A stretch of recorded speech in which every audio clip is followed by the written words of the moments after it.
Welcome back to the warmest, moistest competition you'll find with a keyboard and mouse. It's Rivals Fight Night. Turn on your aim lock, spray away. It's time to stay.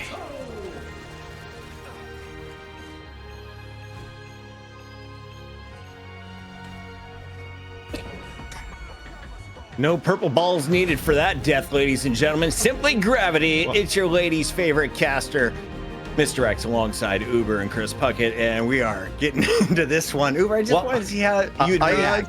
I have to ask here. Puckett. I have to ask here at the start. What makes the competition moist? I've been a part of a lot of esports shows, but I've never had a show I've been on described as a moist show. You clearly have not had Jack Landshark involved in any of your parties, man. It's sweaty, Matt. You've been sweaty up on stage, cussing them out. That's true, but I would say that person's sweaty. I wouldn't describe them as moist. Matt, do you have a camera that follows you? What kind of technology are we working with? Solomon is moving me around my space. He has the AI camera that makes him look like he's smiling when he's actually like frowning at the camera. You know, them like ones you use for the Zoom interviews. Yeah, that's I want to kill myself. Yeah. Well, if we have to just talk and not talk about teams, I'll be very upset. So let's jump right into it. We have Shroud-X and Shikigami. Shikigami, former champions here on the show. They've already banked $1,000. Shroud-X has been to a few championship matches looking to hold a trophy at the end of the night, but this is just the opener. Winner of this moves on to play FlyQuest with my guy Energy, holding down the throne for now. It's your NA final, which means we're guaranteed more than 3 games, unlike Europe, because there's no Virtus Pro here. And we mix up our metas. We don't just bring out Magneto things. We get weird. Sometimes it makes sense. A lot of times it doesn't. But Uber, we can expect excitement. Yeah, look, we haven't seen Shroud-X and since like week 5, I think, where we actually had a great fight night. They kind of burst onto the scene. They beat FlyQuest in a best of 5 challenger game, and honestly gave us a really competitive game up against 100 Thieves in that final. There was so much hype around this team. Obviously, Shroud was co-streaming. It was a great time. Still, have very high expectations for this roster. You remember Vision being a standout player for sure. Impunity is a sort of a great off vanguard on occasion. So curious to see what the Shroud-X team brings back. And yet, look, they're going up against Shikigami here. And we'll get to that in a bit. I have an asterisk next to their fight night win, only slightly, but they've shown us what they're capable of. I want to see how quickly they hit the ground running in this metagame. You're discrediting Shikigami's fight night win already? Already, Mitchell? Well, it wasn't. I mean, it was actually a little ways ago. It was like a month ago, honestly. It's not like already. 3 weeks ago, this win. Yeah. Yes, Sentinels weren't competing at the time. I think they were busy with MRC. And, Shikigami, a really solid team, don't get me wrong. And they beat quality opposition. But we saw them lose that top spot pretty quickly once Daddy was home, as Sentinels just served them up a 3-0 in the final like the week after. So they're very, very good. But are they top tier? We may need a couple fight nights still. Daddy's out though now, so who cares? Daddy's out. Daddy got his cheeks clapped by FlyQuest last week. So here's a Daddy in residence. Here's a father figure. Luminosity EU has 1 crown. It was the one tournament Virtus Pro wasn't in. But hey, they got 1 crown. Shikigami, they got 1 crown. Let's see who gets it tonight, though. It's Shroud-X Shikigami. And who plays for Shikigami? They have their hands full because Doomed is going to be my favorite player to watch in the lobby unless it's Amadian taking over. Crazebang is the name that is most commonly called out by our casters, though, as that Vanguard is constantly up in your face. As you take a look at this lineup, Matt, Mr. Rex Murrow, I know you're watching our show every single Thursday when we go live only at 4 ZP p.m. until we finish around midnight Eastern. What have you learned about this squad? I think like how Mitch said, this team is extremely competitive, right? They end up losing to Sentinels in the finals last week, but then winning, about 2 weeks ago over Envy. So excited to see how they fare off here against Shroud-X. I think Shroud-X is actually, they started off pretty rough, but I think maybe it was just the expectations were extremely high, where now I think they're starting, especially with Vision kind of clicking, starting to, hit a little bit better, where I think this is a little bit of a test here for Shikigami, right? I know you come back here, maybe you're able to win here and then go up against FlyQuest again and see if you can take out, the new top dogs here, at least in this tournament. Now, I see a magic, and we actually witnessed a magic in the previous matchup. Will she come out in North America? Can it be played at the pro level right now, Uber? I know you've been watching a ton of games. She's very slippery. Yes, she actually, surprisingly enough, can be quite effective at dealing with some of those airborne units. Her Umbral Incursion, like the knock-up, actually gives her the height, and when she has it, she can use the stepping discs to maintain that height. So she can quickly like gain altitude. You know, she's a bit of a bruiser. She chunks people down. I think that she's pretty easily shut down by crowd control effects, though, and that's something you gotta look out for, especially if we're going to see some more of that Hulk. Like the XRs are very powerful. Obviously, Lunar Snow can freeze her in place. That's something you've really got to be mindful of. Like any of those, you know, any of those heroes that want to get to the back line and stick around for a while, and Magic does do that. She has a powerful combo, but you know, she doesn't always get out as cleanly as she gets in. Some CC can really make it hard. I do think, like how ZP though mentioned in the previous series where we saw Magic, like I think she is a little bit underrated. Obviously has the downsides that Mitch mentions, but if you can avoid that, she puts out really good damage and then can get pretty snowbally with the amount of just kind of health can generate. So I think potentially you could see it work. NA just in general, in terms of, I know, hero champion games, whether they're shooters, whether they're MOBAs, always a little wacky. So you know, maybe we get blessed with something here. Look, and her team big sword. That's all I want. Little squirrel every once in a while. Some big sword. You know what I'm looking for? I like big sword. Big sword woman is Big great, sword, but she doesn't have. She has a team up, but it's not one that benefits her. It actually benefits Black Panther when he plays with her. It gives him like a little recall. So that's also like, there are so many other heroes right now that are really benefiting from some very powerful team ups. So yeah, that's another knock against her. It's just not really the best time to bring her out, but I'm here for it, Pocket. I would love to see that. She's awesome when she gets in and gets her hands dirty. By the way, somebody on the last show just said Black Panther sucks. He does not belong above gold. Well, someone even ran him in gold. The kid had like 3 limbs last night, brother. Punished. Yeah. I've never seen him in gold. I've never seen Black Panther in gold. That's next level. Yeah, just saying, keep your BP out of my games, Mr. X. I'm on the climb now, baby. That ain't me. That ain't me. I like Magic because I can be just hyper aggressive, and you know, all the ways that Mitch mentioned that people target Magic, they don't do that at lower ranks because you know, nobody wants to use any of the characters with CC. They watch a Necros video on how to play Spider-Man, and then just Spidey's insta bronze and gold are insane, right? The Spidey Smurfs pop off at low ranks, man. Oh yeah, I mean, yeah, if you get a Smurf, if you get just a natty gold Spider-Man, I mean, you're you know, there should be a button where it says one more round. USDA Prime. If your teammate locks in Spider-Man, you have 30 seconds to hit like a go again button, like where you just get auto taken out of the lobby and you're able to just leave. Queue up with all the teammates that didn't play Spider-Man. Yeah. I would like to propose a new rule to production. Okay. This is a region specific law that will be put into effect here on Rivals Fight Night. Yeah. I mean, that's typically for every how laws 10 are. minutes of delay, we remove $50 from the prize pool. Okay. Where does that money go, though? And that 10 minutes a grill starts at game 1 at the start of your series, right? Or I guess your call time for game 1. And then we'll just keep whittling it down, and the money that didn't get paid out to the players goes towards our vodka pool party fund.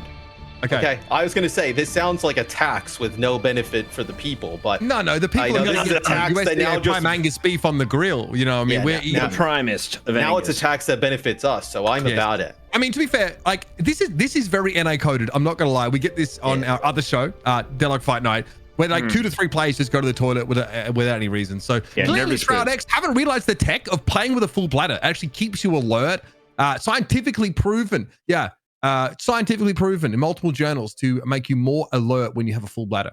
Now, if you wear a diaper, does your brain still get the positive effects of like the feeling, the urgency of needing to go, or is it having that safety net kind of nullified? I imagine if you're wearing the diaper, you just release. You don't really. That's what I'm wondering. You would just use release. I wouldn't just release. I'm not one of those guys, but you filthy kids might be. Like, I was just wondering if the safety net would kind of relieve the urgency. You're also you know, alluding to people the fact do this. that you wear a diaper. You know, neurosurgeons have to do this. They're in operation for like 8 hours. They literally have to wear diapers, and they just release when they have to because you can't leave the room. You have to scrub back in. It takes too long. You know, Scott Hansen locks in for 7 hours every Sunday. You just gotta up your salt, minimize the food you're eating, and consume when the job is done. Uber, don't shit your pants on the job. Yeah. That's Puckett's rules to life. All right, let's get they run that test, Mitch, with American football on. I mean, that's got to change things a little bit. You just gotta up the distractions. You need a little more ADHD drugs pumping in here, a little more dopamine. Speaking of dopamine, I would get a ton if we could get Shroud-X and Shikigami in the lobby to do the bans and protects Mr. X.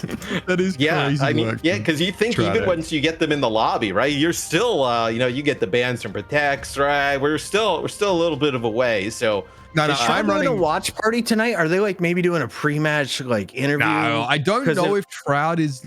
I don't know if Shroud is watch partying tonight, unfortunately. Because I'm pretty sure, because he would be able to, we're on good terms, Shroud, we love his work. He enjoys ours. Pretty sure. We'd probably, we would definitely tell Daddy on these guys, like 100%. I would be online straight away. Yeah. If I could be a streamer, I would want to be Shroud because he just he plays what he wants. He gets on. He just games. He's also extremely good. Yes. I didn't even have any interest in playing whatever drone shooting game he was rocking out to, and I'm like, all right, Ark, I'm on my way in, bro. So let's rock out here. Shroud is going to sell you on games, and I'm going to sell you on patience. You're going to sell them on patience? Yeah, because you're going to be rewarded. How are you going to market this patience? This game one. Let me tell you about this game one, Mr. Rex Morello. Yeah. The map is Hell's Heaven, right? Yeah. We've got multiple different play styles. It all depends on the initial stage, and we don't know what stage you're going to get. They mix it up on us. And not only do we not know what stage we're going to go to, we don't know what characters they're going to play. So now it's the most exciting portion of the show where we have our players slowly make fantastic decisions that are going to impact the battlefield. Are you excited?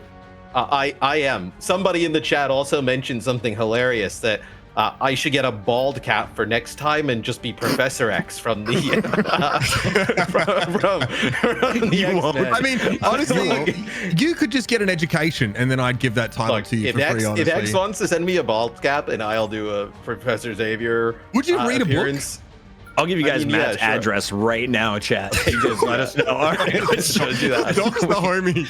We've got the one and only Iron Man protected, Hela locked in, Loki banned. On the other side, Shroud-X not wanting to deal with. Well, you see the Human Torch banned as well. It's interesting because like a lot of the flyers we talk about now in terms of like the meta, the Human Torch is gone and then they protect the Iron Man straight away. An Iron Fist ban. Iron Fist, I mean, it's kind of a little bit of a meme, but yeah, you would assume it's a Hulk protect, right? Coming up here. So the Iron Fist is surprisingly good at dealing with flyers. He just has this. Because he locks on. Yeah, exactly. So he's basically a trapeze artist. So much has been done in Iron Fist's kit to allow like a melee hero like him to access whatever target he wants. So they want to protect their Iron Man. I do think they're playing pretty heavily around the Invincible Pulse Blaster because having that source of burst damage, especially for example here against like a Cloak and Dagger protect, which is really interesting, honestly. Like I don't know if I've seen a C&D protect in a hot minute.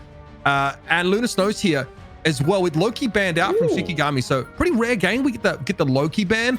And Adam Warlock, kind of has to go away. Like you just don't want to be dealing with that potential Star-Lord. He's been banned out all night. Is it just the Star-Lord? What is it? Is it like the Warlock crit damage now too high? What's going on, At? It's that team up, like Mitch mentioned, with the Star-Lord, right? Being Star-Lord able to just kind of resurrect himself, Adam Warlock able to resurrect himself, the amount of like damage and then the healing output now that Adam Warlock can put out. Really good. Captain America ban from Shroud-X. Captain America is such a nuisance when teams play him for the opposing backline. He's just like, it feels like he's impossible to kill. So that's one that's definitely going to protect the backline. That's probably a little bit more static. We want to give a big shout out to the Europeans. It is officially Friday, baby. Lock in for the weekend. It's Rivals Fight. Does that mean it's Friday for you, Bucket? It's Uber. It's Mr. X. Send us your donations for the vodka pool party. We'll see you later. I mean, when you're Chris Puckett, it is always Friday night. Do you know what I'm saying? Like, he's got those sunglasses on. It's Friday vibes for sure. Oh, we vibing. I'm about to torch the grill. It's like, you know what Rebecca Black's like? Yeah, times that by 10, and that's your boy Chris Puckett. Obviously, another reason why you want to ban that on Warlock right now, just as a side note, is that critical hits with his left click reset Yes. that cooldown of Avatar live stream, his heal, which is extremely powerful, just like that bouncing AoE heal. I mean, look, and then these players are obviously so talented. The crits are not difficult, right? Where, maybe for the general public, sure, it's balanced for them. But in this type of game, definitely not. So Shroud-X, like we talked about, they end up playing the Hulk. They'll combo it with a Namor, right? So you have that new team up that comes into the mix. Okay, so it's so interesting. We actually have Namor brought in here. Of course, someone who's going to benefit from that team up. Psylocke here from Melophobia. Of course, there is a nice little combo here where now you can create an illusion of yourself with the Frost team up. It's quite powerful. Little interrupt there. Remember, Hulk does ground people when he hits them with that little jump. That's kind of what you saw happen there. Krasmang already knocked into puny banner form, so not the start that Shikigami are looking for, and Shroud-X really want to play off this and get that pressure on towards the mini Hulk and walk away with it. That's Shikigami, by the way, with you. In theory, there's strategists in play, just not enough. Yeah, and it was a really nice play from Beauty, getting that knockdown and then getting the follow-up, right? Diving in there on the Hulk, taking out Melophobia is... once the Hulk starts to get rolling, very difficult. You see a leap here charged up. It looks like there's a player to his left as well. I think that was Doom there, potentially trying to go for a combo. As they're going to have to back out, go towards that point, as it looked like Shikigami read that. And look how far forward they're positioned here. Like that from Impunity, making sure shields are given over to any sort of flankers here. Vision's going to be a real nuisance with the Monstro spawn set up on this left side of the point. Impunity trying to get a Pound Town, but Vision's dealt with. Krasmang gets in there. Shikigami find a first pick that somehow Shroud-X don't have an answer to. Remember, we are pre-strategist to ultimates right now, so these picks matter, and they're going to be a bit more frequent. Eventually, they're going to be harder to get, but Shikigami abused the window of not having to face those powerful healing ultimates, and they're going to be able to get control of the point. Yeah, well, once those healing ultimates come online, right, everybody's going to live for a very long time. In that VP Alcatzia match, we had a fight on one of the controls that was, it felt like it was like 4 or 5 minutes, where it was absolutely nuts. So for Shikigami, you get control of the point here. You have the Namor ult and the Dance of the Butterfly to work with here. So we're going to take this moment to remind you that Intel makes some fantastic products. Thank you, Intel, for supporting Rivals Fight Night. The players were thinking about getting different hardware, and then we reminded them, Intel is dope. Back to you guys. I mean, can't argue with that. Perhaps. I mean, he makes a fantastic point. Yeah, perhaps Doom called pause because he did not have the requisite Intel gear in the PC.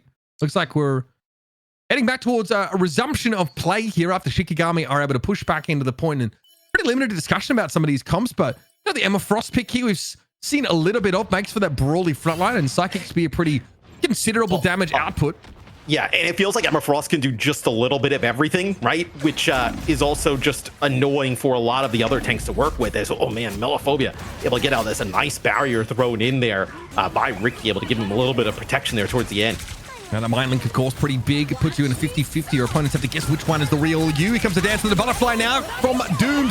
Shikigami, of course, Fate of Both Worlds going to be drawn from them. Fidel has one as well. Horde of Proteus, though, big hit from Amadian. Both Vision and Nucky go down, and that's a tough fight to bounce back from. Even through those healing ultimates, they get brought down. Of course, the Psionic Seduction now at the ready here for Scatter. Genki should be required. Shikigami get into the lead. You take the lead there behind that Horn of Proteus, right? You're able to use that Namor ult, get the knockdowns pretty massive. But Shroud-X, you'll be able to come back in here, Mitch.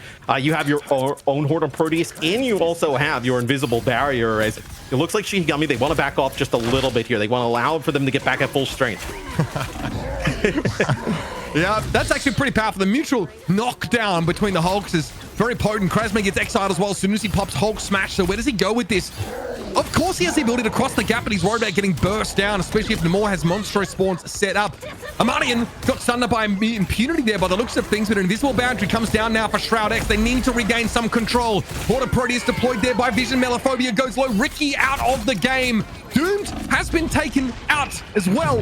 And it's tough here for Shroud-X to bounce back. What a nice recovery here from Shikigami midway through the fight, and Krasmang finally gets the last laugh. Dude, somehow they're able to keep Amadi in there for Shikigami alive that entire time. I mean, that is crazy. Drops down to basically no HP, and then it was the invisible barrier thrown in there by Ricky, you know, able to kind of keep the entire team alive, thrown in right on top of the one there from Shroud-X. But then just the extra healing, just the pocketing that they're putting into Amadi, and I mean, that was crazy there.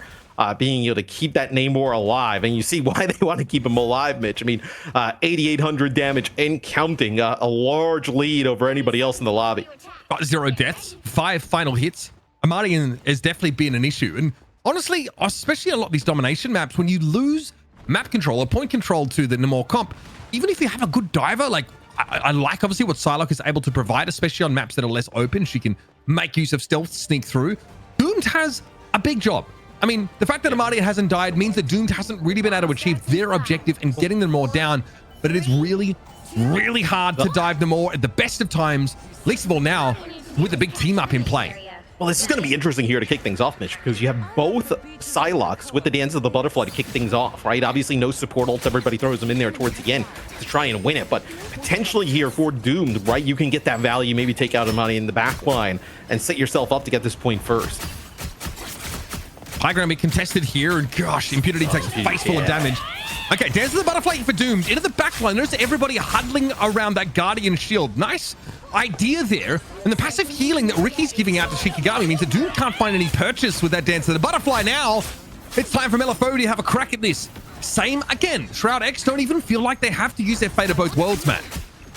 And you see how much the Invisible Women end up building up towards ultimates there. They each gain like about 20% towards those key ultimates as the Melophobe will take out Doomed here off the rip. That's going to be the Fate of Both Worlds here used by both teams. Blown up inside the Lunar Snow ultimate. That is a tough pill to swallow. And that might get Shroud-X in a bit more of a commanding position. Eventually, Dinks goes for the Fate of Both Worlds. There has to be some sort of fight here for Shikigami, especially now they've committed that Strategist ultimate. That seems to have petered out. Krasmang out of the picture. Pepper down here by Vision. Invisible Boundary in play. Power play moment for Shroud-X now. But it's a Hulk smash, in play. Krasmang needs to find a target to isolate. Nuck might be the play. They get flattened, and the Exile comes in too late. Yeah, you know, Amanian's Horn of Proteus comes in a little bit late there, Mitch, you know, but it does allow them to get that Hulk ultimate, then start to get their way back onto the point for Shikigami and Shroud-X. They use that invisible barrier, but it doesn't end up working out, right? You get that Hulk with the ultimate inside, you know, very difficult to take out large HP pool. That's enough to just kind of kite that, keep the point contested, and then allows them to take it in the end. And they hold on to their own invisible barrier. I mean, a huge fight win there for Shikigami. Yeah, and that whole round so far was just for initial point control. These fights really definitely get drawn out to a great extent. Even with so much burst damage, Doomed there was looking for a bit of a flank angle, but Melophobia had them pretty much pegged.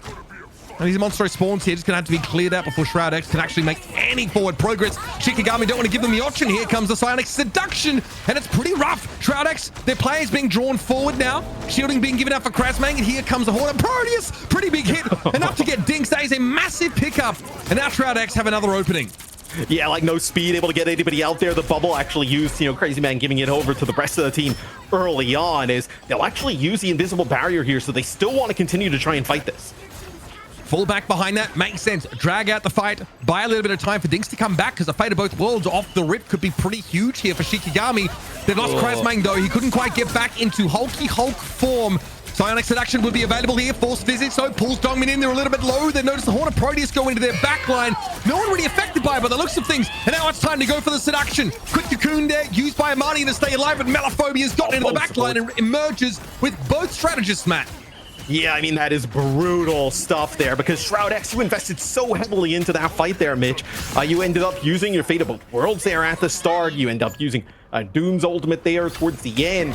And you still do not get it. Shikigami so good at extending these fights, keeping them going, forcing Shroud-X to invest, and then just kiting it, keeping the point contested, and then eventually taking the lead. Is this going to be a portal here from Dongmin, trying to get everybody close to the point?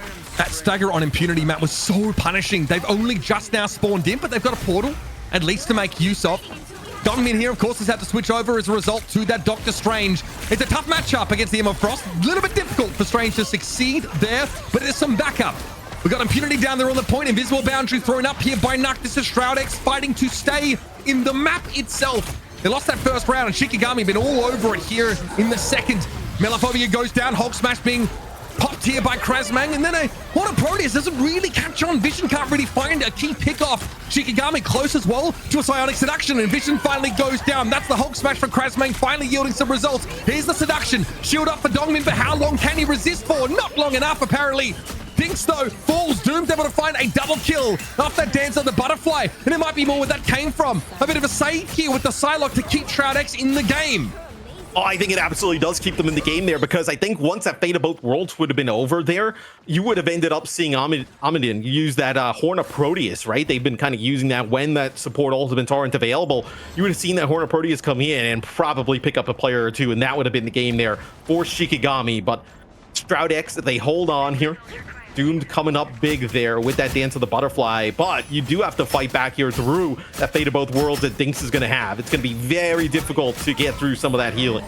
No team up here for Doomed after they've switched to the Doctor Strange to get a portal, so that's one less defensive cooldown available to the blue side Psylocke. Still, plenty you can do with the Strange, and Dongmin does have an Eye of Agamotto. Maelstrom popped here, goes a little bit low. Dance of the Butterfly coming in. Dongmin's in trouble. It's just so hard to play Strange effectively in this meta. Melophobia comes out with 2 from that Dance of the Butterfly, and that's even with Dinks having a Fate of Both Worlds in play. He just wasn't in the right place or at the right time. Whichever way you slice it, Shroud-X now are running out of options. Overtime will expire, and that's a comfortable map 1 take for Shikigami. And you see there why the Doctor Strange is such like a terrible matchup against the Emma Frost, right? The Emma Frost just runs past the shield, and then it's just a ton of damage, quick stun. Then all of a sudden it's a Dance of the Butterfly, and there's nothing you can do as Strange, where, you know, Emma Frost just seems to be able to play just about every different style. Yeah, I mean, and it's really important, I think, just to, you know, have that secondary ultimate in terms of importance, that psionic seduction to disrupt and also deny enemy wombo combos. If they're trying to set something up and they get seduced, well, they do not have access to those ultimates. 13 final hits for Melophobia. In that first round, I think they had like 3 or 4. That is a massive Psylocke round. And I mean, not a lot of final hits there for Amidin, but 21,000 damage. I mean, that is crazy on the Namor to kick things off, right? Just getting lots of value and really just putting down heat in that round. Yeah, but every time though we see Impunity try and dive in, right, just getting chunked out in terms of health, and that's a lot of just like the Namor turrets, the Namor spam, right? Makes it very difficult for that Hulk to gain positioning. It feels like Krasmang tries to set up a mutual knockdowns between themselves and Impunity when you know, they notice the Hulk jumping, and then the strategy, Amadian just looking straight at the Hulk, throw your Monstro spawns out, and then try and burst him down really quickly. Also, I don't think it helps that you have to make a late pivot to the Doctor Strange and then spend an entire fight on that pocket. It's pretty tough for Dongmin to find an edge in that last fight. Dongmin's pretty good. I'd rather see him with the Magneto dropping some purple bombs on people's heads. We'll see if he gets to that a little bit later. For now, though, I think we just need to say the Iron Man Protect, the whole strategy out of the gates, you didn't really get to use it if you're Shroud-X. So maybe that comes into play a little bit later. Yeah. If you were looking for early MVP candidates, I know it's super early, but who is kind of the brightest light through 2 rounds, Uber? 13 final hits for Melophobia in that second round. For me, it's definitely just in terms of having a massively outsized. Yeah, and I honestly think that we didn't get to see the Iron Man because we got Eldritch Monument first up, which has like, options, but it looks like they weren't trying to play that style. And in the second round, like, I don't think that Battlefield necessarily suits as well. Right. I think you can say both damage dealers, I know on Shikigami, but I would actually say Ricky had a really good first 2 rounds as well. Being able to use those invisible boundaries, right? I know the Invisible Woman getting big value of the ultimates, but then also like shielding, like when Mitch was talking about the double knockdowns with a lot of the Hulks. It's a lot of like Invisible Woman shields being thrown out there, being able to kind of keep that Hulk alive. Really nice play there from Ricky. Did you hear that? We're showing support to the strategist. Yep. Much we did it love, last everybody. Week. Remember, Cooper-tastic was the most valuable Cooper-tastic last week. Cooper-tastic was the most Cooper-tastic player of the day. Yeah, we love strategists, bro. Cooper-tastic is coming up a little bit later. That's right, FlyQuest fam. You guys get a chance to play the winner of this best of 5 and Shikigami up 1-0. What does that mean? Shroud-X gets to take their time making decisions. Yeah, I think a toilet break here would be key. Let's first take a look at the highlights as we've got the Hulk v Hulk. That's something to look forward to. It could come down to the Namors. If Hulk doesn't get banned and Namor doesn't get banned, we will have one of the weirdest series of the night because one of those two has been picked against for the last 2 weeks, Uber. Yeah, it's an awkward matchup, but look, it's hard to retake the point after you lose it when Namor is powerful. Same with Hulk. You just see, like, we were on Amadian's POV, and they have been given a directive to focus Impunity down. Like, whenever they see them, they just lob javelin after javelin. The monster spawns are popping off, and it's a bit awkward. You do need like some range to clear those spawns, so it can be tough for Hulk to get in there because they don't want to clear them out, but they're normally like very much frontlining with their mobility. So Hulks don't survive very long, in matchups like that. I think the more like one of these teams has to blink first, and maybe Shroud-X decide that they just need to ban it, maybe play more of a flyer-based game.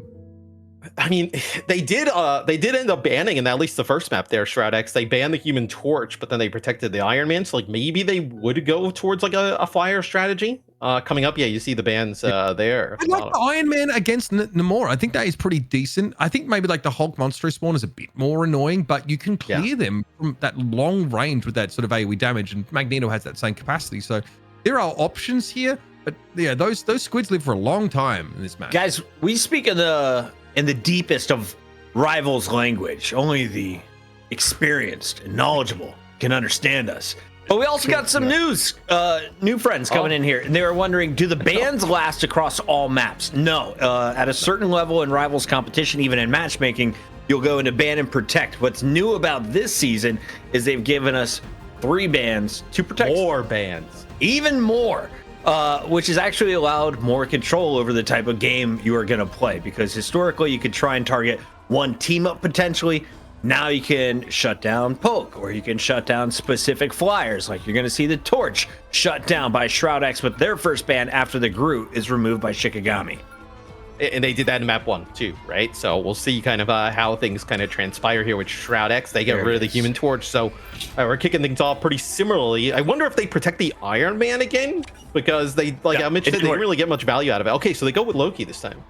This might force a lunar snow ban, or we end up getting a lot of invisible barriers thrown up. So again, the Hela protect from Shikigami, which is fine, I think, but we obviously didn't see that played. I mean, I don't mind them against the Psylocke. I think they can be quite good. They have no damage fall off, so it basically makes Shroud-X feel like at any point if they pick a flyer, they're throwing the game. Is what Shikigami is trying to do. It really is the only but I guess duelist that can really control that space. Which, even a pocketed flyer right now, though, can kind of devastate against Hellas. We saw it the last 2 weeks.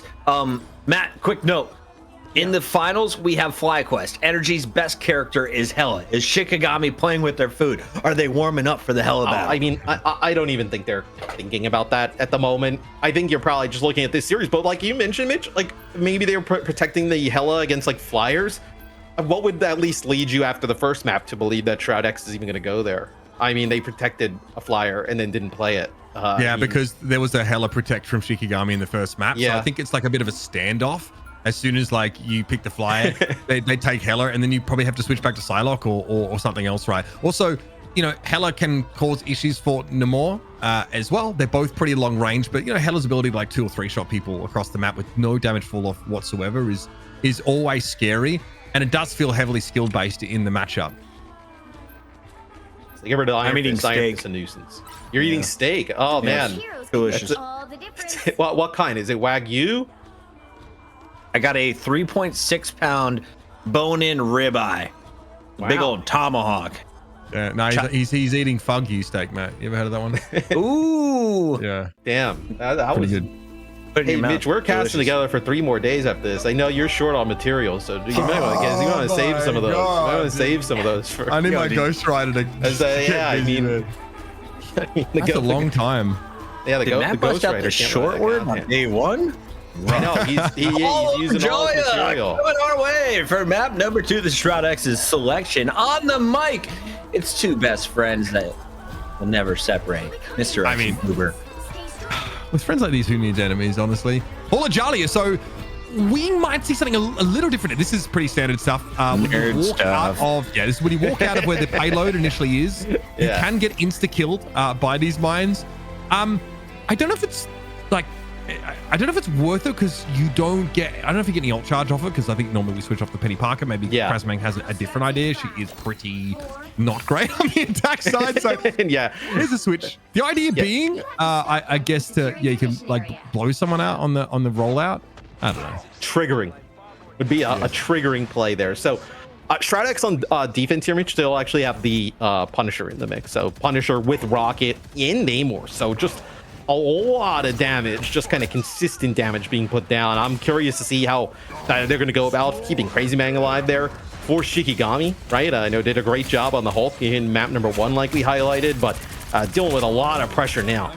Yeah, this come from Shroud-X is pretty like anti-dive oriented, especially because you've got the ability for Rocket to not only of course keep Doomed unlimited ammunition, which is crazy, but 3D print them back into the fight if they get dove, kind of not punishing, but negating that first successful dive attempt of the fight. We'll see. Doom just has to keep his wits about him because the Invisible Woman in play here. This one so is banned, and we saw Adam Warlock also get taken out for those that didn't see that early on. So Diggs out of the picture here. Doom just blows Amani into smithereens, ready for the Heller apparently. And this kind of long range play is disastrous for a Hulk to deal with, especially with like the sight lines here. When you start to move towards the point, right? It's just a really long open chokes. Like it's not like there's a lot of cover to be able to like jump to and from, right? Where you can take some damage, jump behind a wall, maybe regen a little bit. Like no, it's pretty much just all open space here. So really difficult, especially when obviously you're not going to have that Hulk kind of playing behind the Magneto shield to be able to stay alive. So in the past, we've seen a strange portal just to get to the high ground on the backside. Shikigami feel like, I suppose, they have the mobility to access that area and have a Mardian go on like a bit of a split solo flank. We'll see if that works out. You see Melophobia is trying to make this a little bit less of a choke to play into Doomed because they are going to be fully topped up basically at all times. Monstrous Spawn getting thrown out. Melophobia trying to bully out on that high ground. It's a little bit risky now. And again, here comes the CYA and Scattergenki gets absolutely vaporized. Not a great combo if you're going up against the Punisher here, who can spew damage at you with the Amplifier. It's pretty scary. Horde of Proteus did come in their map, but not quite the finish. Vision, though, does go down. Krasmang is able to dive in, but like we said, the BRB negates that first pick. And I think it's just Krasmang just trying to get in position where he can be a threat, right? So get over here by Amadian. Here you can start poking from that side, and then maybe you can actually make something happen here, right? That's actually Scattergenji with a TP here, getting back to the point really fast, also making it really difficult to access that high ground.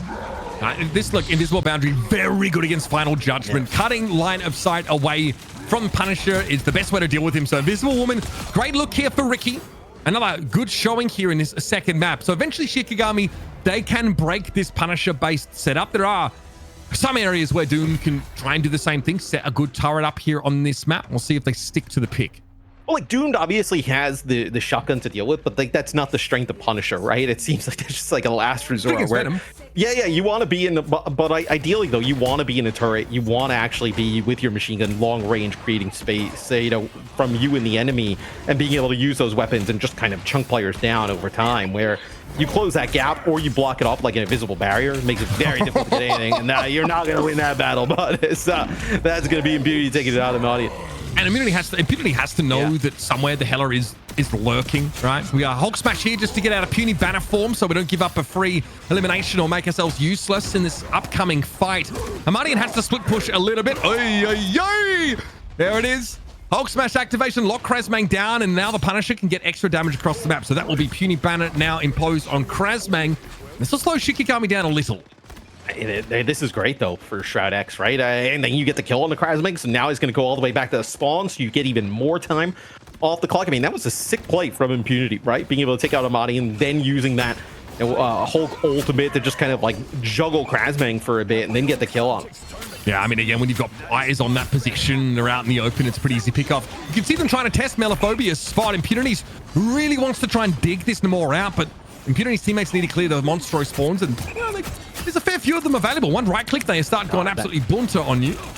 That crossfire is so filthy, right? Like typically in a shooter, you need teammates to do it, but Namor's turret is so strong, and all these actually go for a Horn of Proteus there look like it just got yanked out of it.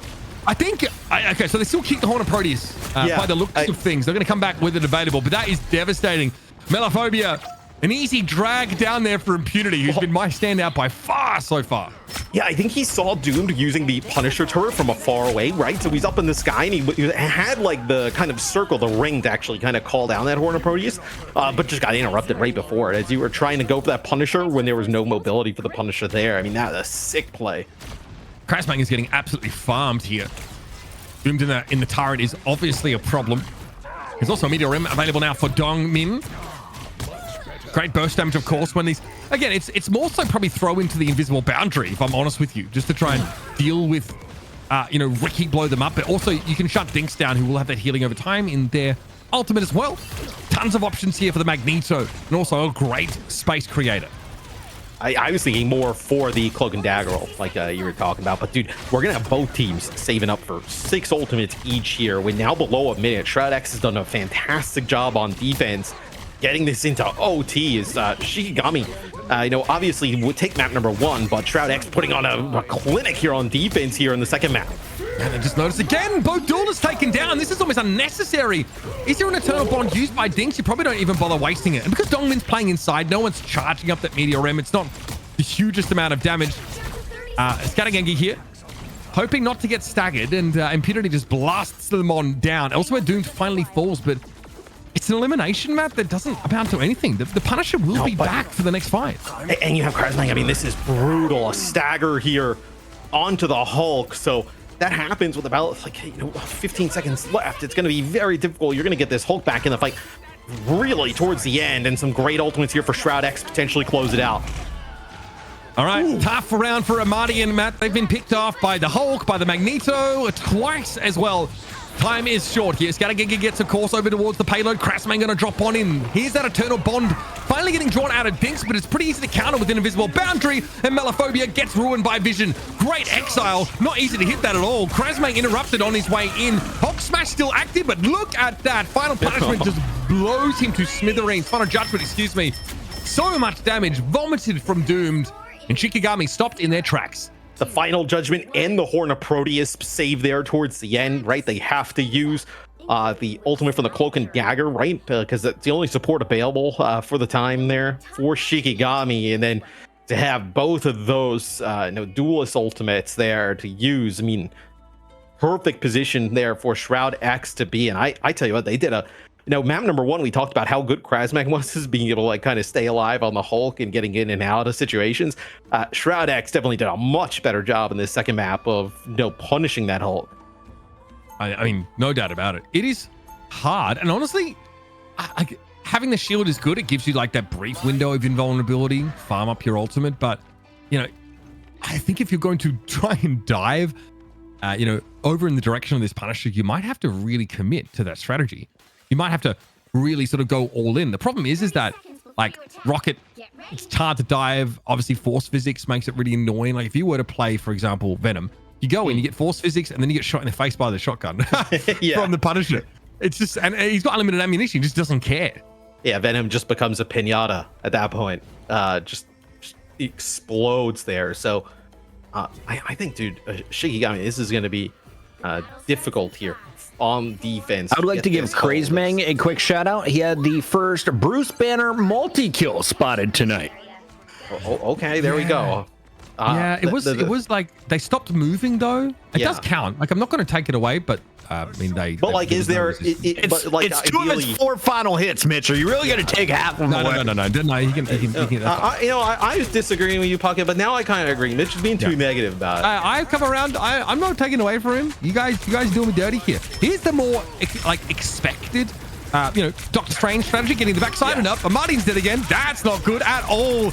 The Hela, Shikigami protected it, built their strategy around it, but Martin has struggled to find the space to dish out the level of damage that they need to. Conversely, Doomed is having the time of his life. Looks like a pretty quick point take here, and Shroud-X will have a hefty time bank in order just to get that extra 50 meters. Well, we're going to get a strange portal here. Yet again, it looked like they were actually trying to set a turret up as well. Yeah. Block the turret with the strange portal. Okay, heads up there from Amadi. Doomed has to drop to the low ground here and just go shotgun wild. Exiled briefly. Dongmin looks pretty comfortable on the front line. Look at the pincer here, though. Shroud-X have high ground control, which Krasmang's trying to sort of fix right now, but he's going to have to get on out. Burn down. But Blah, blah, he goes. Of course, unlimited ammunition now. Final judgment at the ready. Should it be required? CYA also now in play. That damage amplifier is scary. Krasman getting burnt down. Eternal Bond, though, in play for Dinks. So Shikigami do have a fair bit of staying power, and Doomed has to respect it. We're going to have a Venn diagram of invisible boundaries drawn, and Doomed is waiting now for the enemies to expire until, yes, Final Judgment comes on in. Dinks needs to blind them right now. Block that line of sight, but not to be. Scattergengi gets up in Doom's face with a nice Meteor M. It's a very good answer to that kind of ultimate. Big charged up Meteor, flattens the Punisher. Yeah, and you also had the Horn of Proteus used there as well for some extra damage being put down as Shikigami behind a really cheeky TP there coming on back from Amadian. So they'll actually have, 3 Vanguards here now out on the field. Melophobia, the only duelist playing that more, but I mean, they come back, they battle back there in the guy, which I mean, that's a 95% on the point. It felt like it was just a matter of time for Shroud-X to be able to take it, but look at this. Doom's going to go away from the Punisher, going to go over the Wolverine. Wolverine, obviously fantastic at burning down a lot of these Vanguards. Yeah, okay. A big pivot as well, then. Loki now for Nuck to come in. No strategist ultimates for Shroud-X, though. Just Hulk smash for Impunity. There goes What we see though from like teams, right, is you end up being able to kind of put those lamps down from the Loki like on top of where the Wolverine goes, and he's just impossible to kill. Yeah, I guess the Eye of Agamotto might be pretty relevant here, just to have those rejuvenation domains. There's a clap from Impunity, trying to get towards that front line. Doomed, trying to get in there amongst those tanks, and here's the Eye of Agamotto coming down at the same time. Horn of Proteus deployed. Scary stuff here for Shroud-X now. Big damage taken. Little double stun there, but Doomed is out of the game. Melophobia is able to burn them down with the Hulk-empowered Monstro Spawn. Tough out there for anybody who's trying to dive into more, that is for sure. Impunity out of Hulk smash form now. Force physics forward. Invisible boundary going to be in play for the attackers. They're going to make this work. Meteor M ready for Dongmin. Nuck is going to be able to get that invisible boundary down, and Fidel has one in reserve, so a lot of healing still available for the attackers. Here comes Meteor M, though. Is this going to be a difference maker? Scattergengi holding onto it, has an opportunity to make use of it in time. Will this get charged up enough? 58, not bad. Oh, Gets blocked over by the Cocoon. That is next level from Vision. Very heads-up play. Completely shuts down that massive source of burst damage, Matt. Is it going to be enough, though, right? On board with Melophobia, just kind of looking from that side angle there is Vision, though, takes out 2. I mean, that is such a clutch play, being able to block that Meteor M. When you kind of waited out those invisible boundaries, right, from both sides, it was actually getting towards the end of it where Scattergengi then decides to go with that Meteor M, and looking at it from a distance, Mitch, it was fairly charged up. You would have been able to get at least a player or 2 there, and that is just a game-changing play from Vision. You have some control of where you end up inside that shield, but not a whole lot. You can't just drive it up there like an alien, bubble. But there wasn't a lot of time though for the Meteor M. Like, it was kind of, you're in that form for a while without throwing it, so you had an idea it was coming out in a few seconds, but still, I mean, in game time to be able to do that, it's crazy. This longer sight line here allows Melophobia to pressure down. Oh, buddy, Impunity knocked to the ground. Exile here on Melophobia, so they lack the damage for a time, and then Impunity gets on in there, is able to take them out. Could have been scary for Shroud-X's Hulk player, but a nice little recovery. And now Shikigami are last chance saloon. Desperation won't quite get them there as Shroud-X find themselves on a favorable map in Hall of Jalia and convert.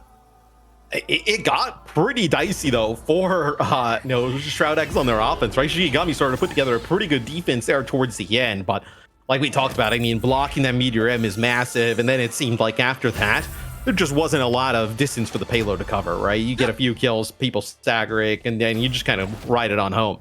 Impunity's been fantastic in this game so far. I love the shutdown of the Horde of Proteus attempt there. I think it was Melophobia that was going for it. Amadian, trying at times to flank on this Hela. Eventually ended up just going over to the Strange. We ended up seeing a triple Vanguard setup here on defense, which makes sense. But so much of the work was done from Doomed. Obviously, that turret setup. You'll notice it's about the same amount of damage that Vision put down, but they generate a lot of threat. And crucially, a lot of Doom's damage gets pumped into Krasmang, making it really hard for Shikigami to actually have like mobility, like a diving frontline presence, because the Hulk is just always 20% health. You see the difference in the Hulk kind of gameplay from match 1 to map 1 to map 2, right? With how Krasmang was kind of controlling space there in the first map, and he was a lot of damage put down on Impunity. Now it's kind of like the exact opposite here, and I think obviously having the Punisher in play for Shroud-X helped with that. Kraziman G. getting beat up on the Hulk. Didn't see that one coming. Impunity and friends walking away with the dub on their map pick. Crazy man. The chat's having a lot of fun, Matt. Crazy man G, the craze mang. We're gonna see what's gonna happen in game 3 though, and I have a feeling Groot will make his return to the battlefield shortly. In the meantime, what is the Hulk skin? Because I need that thing that Impunity's rocking ASAP. Uber, you run any Vanguards these days? Dude, I do, honestly. Hulk is like a little bit challenging though for me. I'm not gonna lie. I get melted. Yeah, I wouldn't. That doesn't mean you can't buy the skins though. That is true. That's the Joe Fixit skin. I think it came out like pretty recently. It's a purple one, so you can. It's from the Season 2 Battle Pass. So just keep grinding. I guess. I got my work cut out for me. Taking a look at some of the highlights, Punisher makes his return in North America, and we show you that at least against our players, he's pretty viable. Yeah, the Punisher, I think, was a big difference maker in putting a lot of pressure on the Krasbang. Like, they were trying to do it in the first map, kind of playing, a lot like that Namor and Psylocke. But I think here, obviously, with the extra damage, from Doomed being in the mix on Punisher, as opposed to kind of, playing like the Psylocke with it, just seeing a lot of pressure being put on that Hulk. Here you see the Meteor and doesn't exactly get a lot, pressure. But splits them up as this is the ultimate for Doomed here. I mean, this is just no way you're living through any of this. Man is pretty good. The diggity dinks bring the dopamine, and it is going to be Shroud-X on defense, locking things up. The attack. This is a filthy portal. So much more fun. Yeah, Shikigami digging deep. They stalled for a bit here, Matt. They almost were able to get a hold here, and I wasn't exactly. I'm curious about you, Mitch. Like, if you were sold on like Shroud-X, obviously making some changes, right? Going to the Wolverine, like it felt a little dicey there to make those changes that late, but yeah, it ends up working out in the end. Definitely. I mean, I Doomed ends up switching back. I don't think they, love it, but against like the triple Vanguard, like it doesn't make sense. You want someone who could just quickly isolate and burst them down. I like the Cloak and Dagger play from Dinks. I do think that like going forward, especially if like C&D continues to be looked at in patches, Terra Cape is a really powerful ability. Like anything that can basically cut off line of sight and blind, really good against like the Punishers, the Star Lords of the world, right? It's not as easy to hit as like just throwing up an invisible boundary, but that effect, cutting line of sight off in this game is ultra important. We got Krakoa. Domination, game 3 loading up. There's a waterfall you can hide behind. Puckett, I saw somebody comment in the chat. They were a little bit curious. They mentioned how Mitch has talked about on his stream where he puts ketchup on his steak. Did you put anything on your steak? Oh my God, guys, look at this. Look what I did. So yeah, ketchup. I got what is this? Air fryer. I went potatoes. I threw some Mexican cheese here, a little shredded cheese. Okay. Nice. In this corner, we got sour cream. This corner, we got a little bit of hot sauce. This corner, we've got ketchup, barbecue, steak itself. Whoa. See, garlic seasoning. Ketchup on his That's all you need. You thought you had something. The ketchup's only on the potatoes. You don't put it on the steak. I'm not gonna lie, looks like you gone done and mixed all that together, big fella. That's what I'm trying to say. I mean, the ketchup I am feeling like a big fella. Sheesh, man, I'm kind of Myron. Damn, I do suggest that everyone get a Costco membership in America and buy a grill. I understand why we're obese. It finally is hitting me, Matt. I'm embracing the lifestyle. Oh, I mean, that's, I'm not exactly sure. Like, that's the path you want to go down. I mean, yeah, I see, like, it's bulking season. Is that what it is here? It's literally summer. You should be wrapping up your car. I've got 2 or 3 weeks on my car. You know what, Chris? I think what you should start doing, I think you should just go all in. I think you should get a tub of mayo, and I think you should just dunk the steak in the mayo after, and then eat it. Well, of course, we're gonna call it aioli though. It'll be the fancy mayo. Yeah. You know what's good though? Okay, do you guys have sweet chili sauce in America? Do you have that? Yeah, but we don't waste our calories on sweet chili sauce. You can get double the calories if you switch over to a Chick-fil-A sauce, bro. Sorry, go ahead. Mix it with mayonnaise. Double the calories. It goes so hard. It's actually. I think that is Chick-fil-A sauce. I think we're on the same page here. Oh damn! Okay, all right. I thought it was like Thousand Islanders. Might have made it up. We're gonna hop on TikTok. We'll figure it out. In the meantime, we gotta hop in here with the Loki band to kick things off. Groot has made it through. At least here at the start. So Shroud-X staying consistent here with the Human Torch. Save the Groot. What will they protect here? You just won the Vanguard fight, though, so maybe you don't need to do anything with Groot. They might still think to protect the Iron Man here, but they've just not really played it at all. I like that we got to see a bit more Magneto in that previous game. Krakoa obviously is a domination map, but it has some really very distinct terrain on like a Cradle, for example. Like some of these you get maps, a Groot protect. Yeah, I mean, okay, so they're just trying to make sure Shikigami doesn't try and double back on their second ban and take Groot out. They've just been given a window. Shikigami feels so strong about like avoiding these duplicated ultimates that they are potentially like allowing, the Groot to slip through. I mean, when you get the Loki ultimate and like you kind of dupe, like whether it's like an invisible barrier, cloak and dagger ultimate, it's just filthy. I mean, the being able to dupe kind of your own teammates, like it's one thing to dupe have a dupe where you can get the other team's ultimates, right? But being able to like use your own teammate to do that, I mean, it just makes it so much easier. I have breaking news from a starlit sky. I'm not trolling. It really is Crazy Man G. I coached him at OU. Sorry, King. Love my boy, Zach. Peepo I happy. mean, it explains why DZ is capitalized in their name. So that's fun.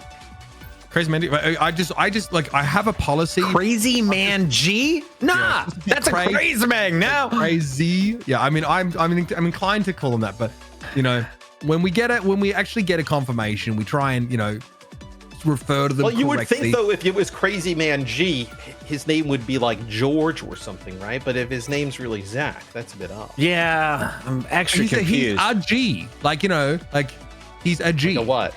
He's a G. You know what I mean? Like, yo, you're a G. Like, he doesn't have to have, you could be a G without having a called Gene. No Hulk. Yep. With a Captain, no Hulk. Okay. With a Captain America protects. So potentially we see Captain America with that Psylocke for like a dive type of angle here. And some of these maps, like we see a lot of Cap because there are some like ledges and stuff that like he obviously traverses pretty trivially. Quite powerful. I think the Adam Warlock being protected is very notable, and the fact that you would go to the extent of like trying to ban Emma Frost. I don't know if you're trying to shut down like the Psylocke team up or you just don't want to deal with that, but I get sometimes like for Cap, he doesn't like being stopped in his tracks by the choke slam as much as I would like that myself, but it's annoying if you're mobile to be stopped in your tracks like that. Chat, with the downtime we have as Krakoa is loading up and you have 30 seconds of players sitting inside their spawn, I would like to know, what does the G stand for in Crazy Man G? I'll be checking in on YouTube, Twitter, and Twitch for your answers. But now we get confirmation from the chat that he doesn't care how people say it. Okay, well, Christmang it is. Maybe I'll just mix it up in case it's like getting a little bit spicy. A little curveball every once in a while, right? I don't know about you guys, but it feels like they turn up this Krakoa music to 11 every time we jump into the map. Something we also should talk about. I mean, obviously, Jeff the Shark in the mix, but Adam Warlock makes it through with Star-Lord, right? So you have that extremely strong team up that we talked about a little bit earlier in the day that constantly was getting banned out, at least in our first two maps, now become available. These comps might be two of the most differing comps I've ever seen in a Marvel Rivals game, buddy. He's got a Gengi. Nice. At the streets of London, Dongmin just appears there and deals with him. Obviously, Shikigami have this triple strategist set up where Melaphobia is going to be more of a flanking threat and have great mobility in doing so. But losing your frontliner immediately is not a great start. Whereas Doomed, of course, could be a flanking threat and also come back to life. The triple strategist, though, with vision on the Adam Warlock, it's like having another damage dealer, right? With the amount of damage he's going to be able to put out. I think in E, we saw Sparker end up picking up some Adam Warlock as well, right? So you can see some of the typical duelist players pick up the Adam Warlock in terms of strategists. Very easy to just kind of keep getting those CDRs on the heel and being able to pump those out. The skill ceiling on Adam Warlock has now drastically increased, or at least, like the level that the impact ceiling that you can get to with them. Very, very good. There's Christmane, though, gets it, and Vision gets flattened. That's something you're looking for. Adam Warlock, who has no mobility really to speak of, will struggle to deal with Captain America if he tries to take a pitched battle against him. Amadi, though, caught in that maelstrom of madness. Dongmin is able to find a key knockout. Melaphobia here's going to be careful, but of course, getting that passive healing as soon as they submerge. Big damage! Oh my goodness, off these right clicks. But the Adam Warlock, Mitch, just reses, right? So you just get Vision right back into the game. So, even though you get that first pick off, it doesn't really result in much, right? I know Doomed obviously still available with his. I mean, look at he's got the Luna Snow beacon on, right? Being able to kind of get some just passive healing, and then also has the ability to come back from the dead as well, though, with that team up. No, Matt. I mean, all that, Matt, and then you've got a Mantis on your team, so Doomed is also getting like healing over time when they sort of go elsewhere. Like damage boost as well. Yeah, I mean, again, you can really turn this Adam Warlock into, rather Star-Lord, excuse me, into a raid boss, and Doomed is definitely someone to look out for right now. Galactic Legend is at the ready. Both teams, of course, got 6 ultimates, but Shroud-X have already got themselves 82% and counting. Vision deals with the Marty and actually takes down the Psylocke. Not a good sign here for Shikigami. Losing their grip on this round further and further. And what do you do now? Right? Do you even how do you go back in there and that's going to be Melophobia getting really low there? How do you go back and try and challenge? Is she getting split up by Impunity's Groot walls constantly? That'll be the Groot ult as well thrown into the choke. Melophobia looking for a good opportunity to ultimate here. Eternal Bond active now. Dink's going to lay that down over on the point. Here's a Swallow. 3 players caught inside. 2 of them being strategists without the mobility to clamber back up into the air. And even Dongmin couldn't get there. That is brutal. And that's why Jeff the Landshark is a nice little pinch hitter in some of these maps. Yeah, a little TikTok clip there. It's Impunity here just trying to build himself a fortress to be able to live. But that is a really nice ultimate there from Melophobia. And I actually thought, dude, Shroud-X was going to be able to hold on because Impunity's using the group walls there over on the staircase that we see like Ricky playing from, as that's where Shikigami wanted to come in. And then he actually drops in the Strangling Prison. They're able to get the first blow there and take a player out, but not able to finish the fight.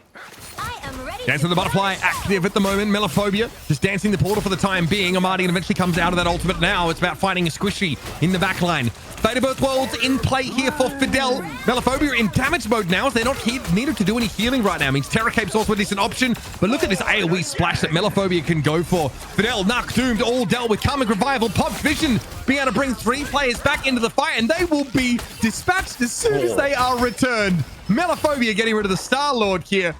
And Shikigami will solidify this hole. Yeah, that's one where you wish you can cancel out of getting res in that type of situation. Just in a corner with all of Shikigami just barreling down on top of you.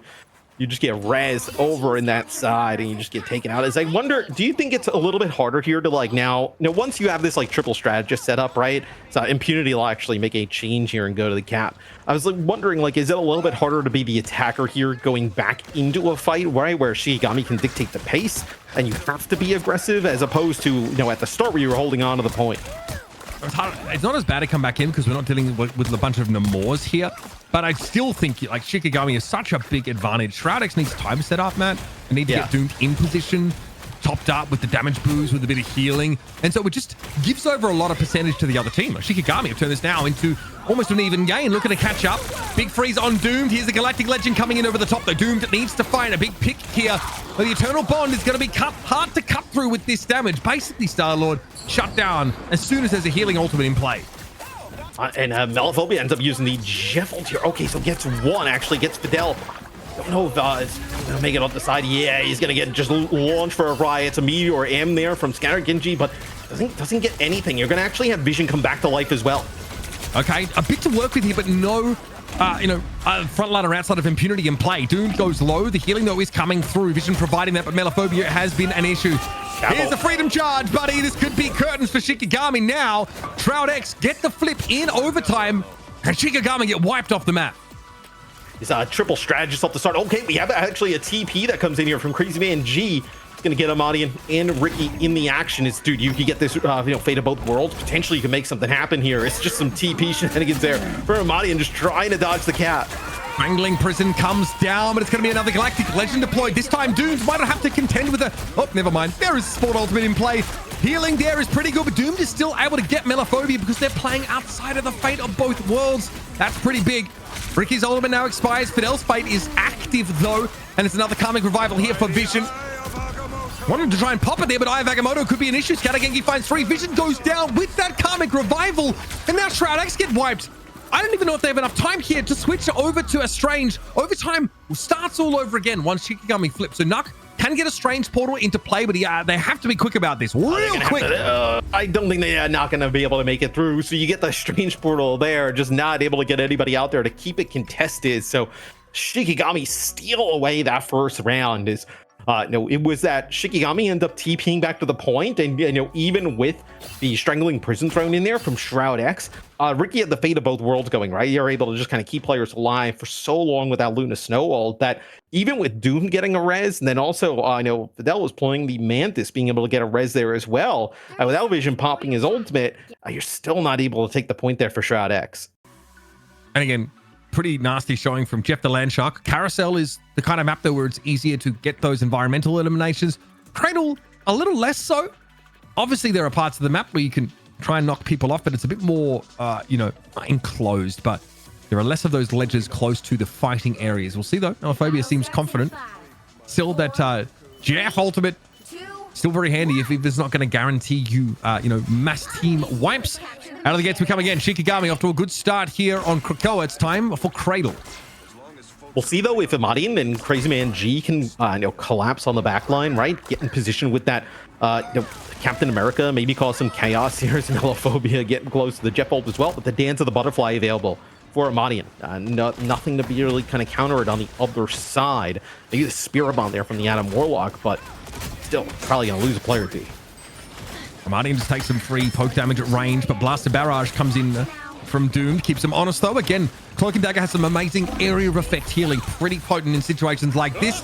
Quite the fight for Melophobia to try and take here, but Amadian with a Dance of the Butterfly has certainly softened Shroud-X up significantly. Karmic Revival comes out though from Vision. Back in the game, Arnak and Fidel, now 2 of your 3 strategists once again take to the field, and Doom found a big pick off as well. This fight might be swinging, but Amadian's found yet another big pick. Dude, the timing there, though, from Melophobia, I mean, a little bit better, and you would have had a crazy play that comes on through, but it'll be a Mantis ult here. Use Ricky's got that fate of both worlds if needed here. Is Shroud-X going to have that Star-Lord ultimate coming online? It's going to be a Meteor M here used by Scatter Genji, just trying to find one, maybe even soaking up some of this damage from the Star-Lord ultimate, but it looks like Shikigami going to win the fight on the ground. Okay, Doom finds one, but that's all they're going to have. Crazebang has a very, very gainful fight there. Is all of Shroud-X again softened up considerably. It's not a fight you win here if you're Doomed. They know it. So Cocoon and get out of the action for now. I don't know if you saw the timing, but so the Dance of the Butterfly is used by Amadian, and then Vision ends up using the Adam Warlock ultimate. And Melophobia has the Jeff ultimate rolling and ends up like he goes for the eat, but just like misses the timing with getting the players on the respawn. Oh, I would have been so sick if he got it. I could have sworn I saw people getting revived though underneath the point from that Karmic Revival. At least that's what it looked like when we had to come back into the game. But Vision switches over to the Iron Man now, so wholesale changes. It's going to be Magneto. Captain America looks here. Crazy Man trying to get away. 4 health and a Dream Shield doesn't keep him alive long enough. Doomed eventually able to drag him down. Shikigami lose a key frontliner. And now Shroud-X in a position to clean up. Amadian, the Dance of the Butterfly, no backup, no reason to make use of it now after you already have a decent lead. I was going to say, it feels like you're just going to have to kind of give this up if you're Shikigami, right? You lose Crazy Man G at the beginning. You lose Ricky as well as after that. In a world of trouble. I mean, not going to be able to kind of live with both those players down. Is Shroud-X, we finally get to see the Iron Man. They protected it map number 1, didn't end up playing it. Now we see it, 2 maps later here, building up that ultimate already. Big shout outs to Starlit Sky and Elfie Elferson. Thank you for making use of your monthly Prime sub. Any Primes in the chat, feel free to send them our way. I'll keep the lights on here at Rivals Fight Night. Is somebody in the chat gift me a sub? Because sometimes when I watch, I get hit with ads. You get ads? Make sure you target. Why don't you use your free Prime sub on this channel as well? No, I actually probably I might. That's a good reminder to check to see if you have a Prime. Always check, fam. Okay, things taken down. Blaster Barrage accounts for the Cloak and Dagger, and Vision is sitting back on this invincible pulse cannon. Ooh, that's a lot of damage, and the Melophobia is not able to get away after the eat. And now it's going to be Shroud-X taking the lead, man. And you just had to use that Fate of both worlds here. So you're going to be able to come back in this next fight. Is Crazy Man now gets caught out again. I mean, dude, they are doing a great job of chasing this Cap, right? The Cap going in, trying to put down some damage and annoy the backline, but not letting him get out to safety easily, right? They're doing a nice job chasing him down. And also, they're pretty slippery, right? I mean, there's like a freeze from Fidel. Nuck is very hard to chase, even when you have Freedom Charge active. Doomed is not going to be here. Vision doesn't even interact with Captain America at all. Dance to the Butterfly. Oh, that's clever from Amadian. They make sure they get enough altitude, so they really were a butterfly there. Vision back in the fight, though. Narc is able to 3D print them back into existence, but the CYA's dealt with pretty quick. Here comes a pulse cannon, though. Look out for it. There is a Fate of Both Worlds active. A lot of burst damage ultimates coming out of Shroud-X right now. Looks like the pulse cannon missed. Meteor M?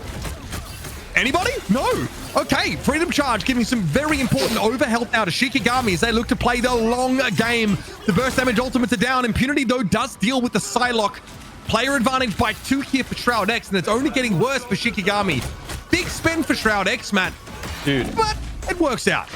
Yeah, well, at the end, they don't have anything to deal with Vision up in the sky, right? They're able to deal with them with the Dance of the Butterfly, but then coming off the respawn, nothing to deal with that Iron Man up there, just pumping down so much poke damage, then coming in, finishing players off with the beam as they tie things up. So we're off to the Grove for our final round here. Again, this is the kind of map with a lot of those taller spires where teams in the past have tried to really make use of flyers or those dive comps, so expect to see Iron Man remain a factor. Doomed is at 19 final hits, and it's rare to see this, but also topping damage on a Star-Lord. Normally, they're going in and getting these eliminations, but Doomed has really been sticking around. I think a lot of it has to do, Matt, with Dong being able to throw a bulwark on them. They go in into the middle of the enemy team and get these big blaster barrages off. That's a big part of softening up Shikigami. You also think about how they kind of created Doom to be a little bit of a raid boss early on, right? Playing that triple, exactly what they're going towards here. It looks like, that triple strategist yet again, and then just kind of pocket this Star-Lord and let him run crazy. Okay, so we have 3 reses now. The Guardian's composition is pretty scary. It's been powerful for the last couple of months. Shikigami opt for a different tack. So something to, I think they're trying to anticipate a Iron Man, but Doomed is already switched off of that. So Amadian, curious to see if they stick to the heli here, if there's a better application. Dinks, Cloak and Dagger 1 trick apparently. Gonna be back on that pick. My eyes are on Melophobia though. What can they get done on this Psylocke? I'm curious how they deal with Doom as well. I mean, just look at just being able to go in there and get that bulwark there, and then just be able to just kind of fight in that neutral. But here, Amadian off to the side, takes out Vision, Nook dies as well, right? So they're gonna force these supports to end up using those reses really early. We'll be back though, and there's a Fate of Both Worlds active. So again, Shroud-X are virtually playing with 8 or 9 players as opposed to just 6. It is pretty amazing. As things going down to Doomed, Impunity punches the bejesus out of Ricky. Shroud-X, because they have an extra 50% of the number of players on the field as Shikigami, virtually, will be able to take the first fight. I mean, just having those reses, right? You get those 2 kills early on there for Shikigami, one from Amadian and one from Melophobia, and it doesn't really go for anything, right? Because typically, right, you'd be super stoked. You get 2 strategists off the rip, right, in Vision and Nook, and it doesn't matter. They just come right back, and you're able to just outlast and out-sustain there for Shroud-X. It's going to be a problem. Soul Perseverance is really good, and they're going to have it available like all the time. So again, it's you got to do more than just pick them off here. And again, Doomed can just play their life. No, they have essentially a second bite of the apple, so they need to come back. We'll get a Freedom Charge here for Impunity. They've definitely got eyes for that high ground. They can see Dinks sort of perched up there, benefiting from that long-range healing that Cloak and Dagger offers. Okay, here it is. Charge active, looking to knock people up. Shield down to get in the way of the Meteor. No good. Vision and Dongmin both go down. Now Impunity needs to try and open up opportunities elsewhere, but Shroud-X are just going to try and drag this fight out as long as they can. Keep it contested, keep it going for as long as possible. You see just jumping up and down here, just trying to live. So it feels like you kind of did your duty there, getting it to 60%, and then you're going to ditch this triple strategist. So you're actually going to have Vision going back here to play that Iron Man. So maybe with the, you see kind of like the Jeff on the other side, right? The triple strategist. Maybe you feel like with an Iron Man, you just kind of get this like poke damage just constantly, right? Making it hard for them to kind of sustain on through it. I think also the Mantis was getting dove too easily by, Melophobia and Amadian. It's really hard. Mantis has a 0% win rate on games Puckett has worked. There we go. we saw Sentinels try a lot of it. I think Aramori was still trying to play a fair bit of it last week, and it seemed a little exploitable. Although we know just how powerful Soul Resurgence is and the ability to buff your teammates' damage, but I digress. Here is interesting. Cloak and Dagger ultimate use up on that high ground here. Yeah. Shikigami just want to stave off some of the early damage. They've got to fear this pulse cannon though. Down. Yeah, they get forced down there. Biggie. Fidel not affected. It's all allies. Oh no! They're never going to get the end of that one. 5 teammates eaten up by Melophobia. Eaten good, but not in the right way. Do you think that was the comms Clip there? it. Oh, no. That is so rough, man. Okay. Unfortunately, that does mean that Shikigami ended up giving a long period of reprieve over to Shroud-X, and they also had a CYA in place. So now Shikigami have Dinks switching off the C&D over to the Strange here to try and make something happen. Kresmang is blocked, of course, by Dongmin, and this is getting out of hand, folks. This is I like it. I mean, we are on the silly sauce big time. This is North America right here. This is what I expect when, you know, I tune in North American esports. I expect things like this. So Puckett is insisting the Jeff clip. That is going into the hasn't seen it yet, but they will. Give it to us. I just saw it on the stream. It is so it is so rough. Okay, all right. Let's take stock of things here. 90% counting for Shroud-X. They're gonna get there. Ramani got picked off at the start of the fight. And Matt, I've gotta say, a couple question marks from me in the hella play from Shikigami. They've not been able to find value there. This is a pretty whelming Meteor M. Zoning. Skadagengi. They needed a bit more than that, I think, as Dongmin runs them over. Yeah, and I really like the adjustments that Shroud-X has made in terms of like compositions throughout this map, as Shikigami looks like going to be able to fight back here towards the end. Vision are going to use that pulsar. Oh, it connects with 2. As it's going to be Shroud-X. It looks like they're going to turn this here at the very last moment. Meteor in there for Dongmin, but that's not going to be needed, as wait a minute. Shroud-X will take it. Was that Jeff Eat intentional to protect from the pulse cannon? Potentially, we'd have to actually take a look at it again. I would rather die. That was gross.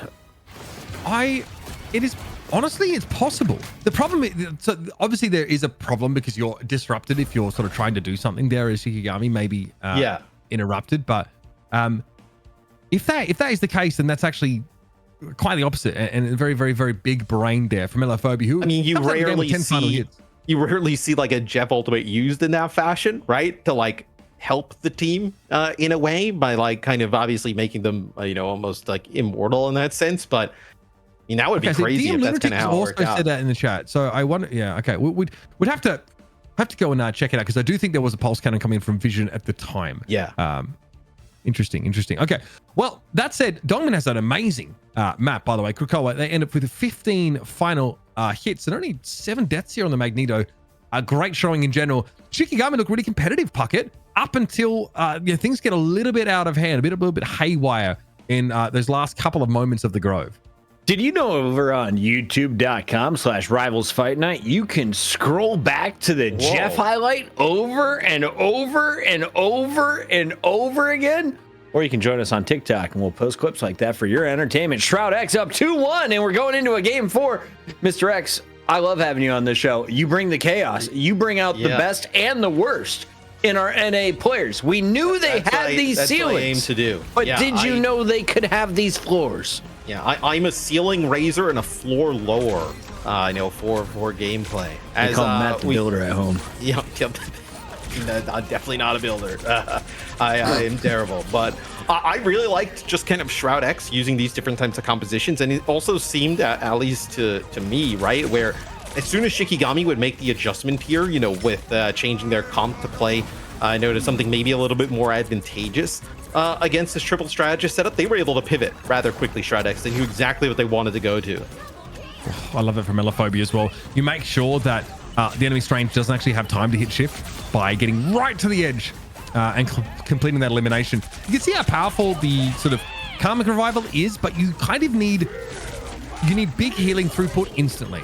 If you don't get that, then you're in trouble, right? And Shroud-X, they were on like Mantis. They did have like, you know, Ice Arts potentially for AoE healing, but like if the window's too short and you don't have like a Cloak and Dagger right click, then it gets a little bit hard to get people back up to strength to fight properly. So like it's still busted. I really do think that team up is still very powerful, even in the the current era of this game. Shikigami showed us some great side play. I thought Marty looked really good there. The hella less so. I think they also struggled a little bit on Hall of Jalia to make that hero work, because there's just like this immense backline pressure from Captain America. You've really got nowhere safe to stand if you're a less mobile or more turrety style hero. All right, that was Melophobia using his second to the last Dance of the Butterfly. Keep your eyes on it, Jeff. We're looking Coming for a soon. Jeff Eat and Vision on an Iron Man. Yep. It should be here shortly, right? As Mitch, I think you're right. And I think you're right, but I don't know if it's worth. Because I ain't scared of no Iron Man. Vision's gonna change things here, shortly, right? Moving away. Yep. Let's see it. Okay. So. Yep. Vision. Okay, Vision's going up. He's gonna pop it. Oh, honestly, it's Is it worth? Is it worth? plausible. I And think honestly, Yeah. Dinks with the cloak right click coming out of that is kind of sick. Okay, question. Why doesn't anyone else go into Jeff mouth? Everyone seemed to be on the point. I'm so confused. Jeff Mains, answer all of these questions. They happen so quick that we have to go to TikTok to break them down. By the way, TikTok Rivals Fight Night. We'll see you there. Game 4 is going to be loading up. Solomon, would you like a break? Should we allow the observers like one bathroom break for North America? I think the They asked chat for should it. decide. Chat, in the meantime, if you'd like to feed them, feel free to use your primes. You're not required to. See you on the other side. The dance of the butterflies. The beam of the iron suit made in a cave by Robert Downey Jr. I don't think it was made in the cave. Yeah, that's... You remember that time you were taking a test and you farted? And everybody laughed at you. I don't remember. Forget about that moment. Look at Melphobia eating his teammates, saving the day, just so they can die all again. Well done, Shikigami. play. You made it interesting. You brought out a Jeff. You've made Puckett happy. And despite that one play, that was a big brain play to keep your teammates alive. It didn't work out in the long run.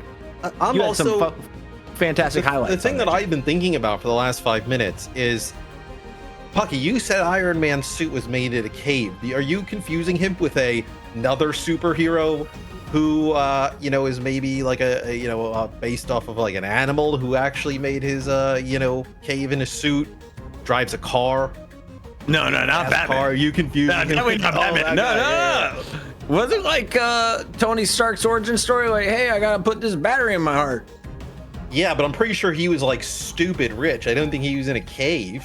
Oh, he was over there, man. Also, I'll make you sit down and watch some movies with me, son. I'm down. We should do a rewatch here. Yeah. By the way, Thunderbolts. Do you guys just want to move my Fantastic. camera onto the edge of the screen? Like, what you want to do that? What or do you mean? Well, we know you don't watch movies, Uber. You just read books and then tell people about it. I don't read books. I don't watch movies or read books. I'm basically a hermit. Yeah, Are you really? Yeah, I mean, I don't have time.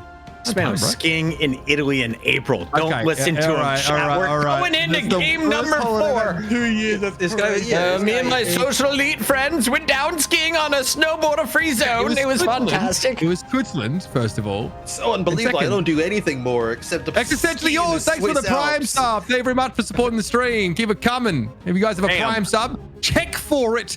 Bam. You might have it renewed. Give it over to us. Spend money. Whoa, whoa, whoa, whoa, whoa, whoa, whoa, whoa. Sub goal of 210, Matt. That's a big number. That is That means Puckett $630 personally doubles the price. to feed the observers next month. Junak, thank you for the Prime. Thank you for coming in. No, more primes, bro. Look at this. Dude, Twitch is pretty wild. You just ask people for money and they just come Yes. through. This is like pretty sweet. Courage taught me this move many moons ago. He's like, yeah, just tell them to use their Prime. It doesn't cost them anything. Why not? It's free money. Somebody in the chat said Iron Man was in a cave. Maybe I am unfamiliar with this deep what do you mean? lore. I didn't want to embarrass you because it was your first Rivals Fight Night show, Mr. Rex. did I do it wasn't going with to a call you out. cave. Oh yeah, my he made lord. didn't he make the prototype of the arc reactor in like out of like junk or something like that? Oh no, that's crazy. Yeah. We'll catch you up. Don't worry. Well, we got I mean, plenty. Matt, this is only episode 10. By the time we get to episode 52, you and I will know the lore of Cerebrus, which I think is that like guy with the X that was stuck. Cerebros is a 3-0 in Marvel Snap. Cerebro? That's what I know about Cerebro is it's the helmet. You put He's it a on, head. right? It's just a helmet? Yeah. It's not a head. It's not Cerebro. like a floating it's a device, entity. right? It's the room that Xavier goes into when he wants to like get Giga Brain. You know what I Now, mean? Shroud-X and Shikigami, I know that break was for our observers, but what were you doing to where you don't have your bands and protects ready after 15 minutes? Remove another $50 from the prize pool. They waited until our break was over to have their breaks. That's yes. the break stacking is Yeah. next level. That's what it means honestly by like a staggered schedule. Everybody staggers. I'm gonna go bald before we start this match. Look at this. Oh, never mind. Okay, That's just a headset. Just from your headset band. We're good. Yeah, we're good. We do have some. That would be a fresh new look, though. You know, people put the line on the side. If you just started doing a line down the center, True. Like maybe just like an Orisa shield on this part of your head. just like they take like the little like razor, and they just blade the side. Yeah, If you just bladed just the middle of your head, just put a design in. I'll make it look like a basketball. Actually, just do multiple like at regular intervals, like a b-ball. That could be fun. He's onto something, chat. He is onto something, and so are we. I'm told it's our ban and protect phase, and Loki will be removed for back-to-back games by Shikigami. Would you like to see the fourth torch removed from this series? Shroud-X will do you the favor in 15-5. Boom, boom, done. Who do they protect, though? That'll be interesting. Whatever they try doesn't really matter until... What map are we going to? Is this Symbiotic Surface, or is this... okay, Symbiotic Surface. So you... Yeah, you want to have the Groot on this map for sure. It is a big protect. You're probably also banning the Iron Fist here, Shroud-X at some point. Oh, Psylocke locked in. Okay, that was a ban from Shroud-X normally. Oh, okay. So a rocket one that takes like I know they did a nice thing earlier, right? With that rocket Punisher combination. Yeah, this is a doomed respect ban right there. Okay. So again, it's so when they see the protect of the Psylocke, it's like, okay, we need to shut down the team up, which is, it seems mildly annoying, but it gives such a huge lifeline to the Psylocke player if they want to linger and go deep. And I like the Wolverine play. I like this a lot. It's like, I feel like Puckett, he just turned into like a cop here. What's going on? Show me your goods, Matt. Your car smells funky. Pull over, sir. Search your trunk. I mean, bro, an automobile. He's on a weird diet, bro. His wife put him on some weird, like, fun exclusion diet. So that's the car stench. Puckett gets kind of wild when I'm here. I hate to break you, Matt. This is pretty standard for Puckett on this show. I've been really chill so far tonight. Yeah.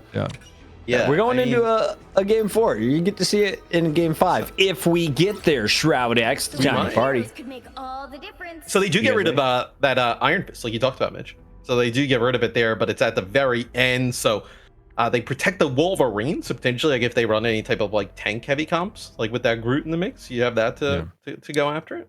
And the Hela is protected in case Iron Man is the play for Doomed, I think. So I think that's fine. Symbiotic Surface, of course, is, we saw the Wolverine get protected there. So there's obviously a concern that maybe like Triple Vanguard is something that Shikigami could run. So Shroud-X trying to already sort of game for that.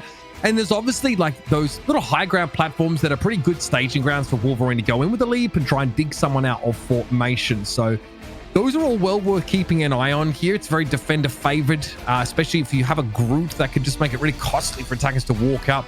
We've seen teams try and play dive comps on this map just to try and dig defenders out. It's very Hall of Jalia-esque in that sense. I saw something that was really funny that Puckett putting on his sunglasses is him turning incognito mode on IRL. I was like, that's pretty good. That's pretty good. Danger mode. Zero sleep set. That's a good one. 1 point for you. It'll be Shikigami here on offense. So we'll see. Do we get like maybe we'll get like a TP here from somebody? Nope. It'll be just kind of move it up here behind this Groot and Mag shielding combo. Yeah, so we have a double Wolverine, but it is the defending Iron Man here. Of course, you can play in the skybox and be really hard to dig out. It's also like really easy just to hide away from the attackers as they approach. But Amadian now, spotlight on them. The Hela really has to take the game over here. You have to, with the Iron Man, how you mentioned, there are so many great, like, not necessarily hiding spots, right? But being able to kind of like sit above some of these positions that you know that Shikigami has to push into, like make it really difficult for the Hela to like, look like completely vertical, like up above. And you see the amount of damage puts down on Amadi and it's going to back him up. All right, big empowered Unibeam here from Vision. Just trying to play behind as much of this defensive architecture as possible. Often getting the Guardian Shield there from Nuck as well, just to make sure that poke damage gets staved off. But the Hela is still a concern. As Vision sending those shots out to try and keep Amadian's head down. Crazy Man still has to come back. They're obviously respawning now on the Groot. Shikigami are going to give some ground accordingly. It's just a lot of good poke though from Vision, and you even put down a little bit of poke down onto the tanks, right? I think you have Doom in the mix on the Wolverine. You have like root walls that can separate players. Looks like they're trying to kind of take this sign position yet again up on that high ground, but this allows that Iron Man, I mean, just to put down so much splash damage. Yeah, I mean, you don't really have another option. You're going to get splashed in the choke or splashed up here. So eventually Shikigami are going to find a way in. Front line being looked at by Mardian, trying to soften them up a little bit. No eyes yet for Vision. Pulse cannon available. Vision has it essentially blocked. It might have been a Thornlash wall actually blocking that out. Unibeam now to clear some of those walls. You've got to be diligent in getting those out of the game. Groot can get a lot of value if you don't get rid of them. Here comes a Meteor M. No connection on that one though from Dongmin. Couldn't find a target. Now goes to death. Oh, and a combo beautifully with a strangling prison. Mardian gets that Value Town laid out. And it was a Meteor M there thrown in from Scatter Genji into that prison. So that's just overkill. Yeah, just about everything there dunked on in. But they got a few members of Shroud-X, at least like 3 players sucked inside of that Groot ultimate. And that'll get that payload unlocked. So Shikigami, had one failed push on offense, but then able to battle right on through it. Okay, still that constant just heal pressure that Vision is inflicting could be a problem. Oh, okay. What? Oh, I'm pretty sure Doom caught a Mardian in there, but ends up actually using the latter part of the Feral Leap on the Invisible Woman, which is curious little interaction.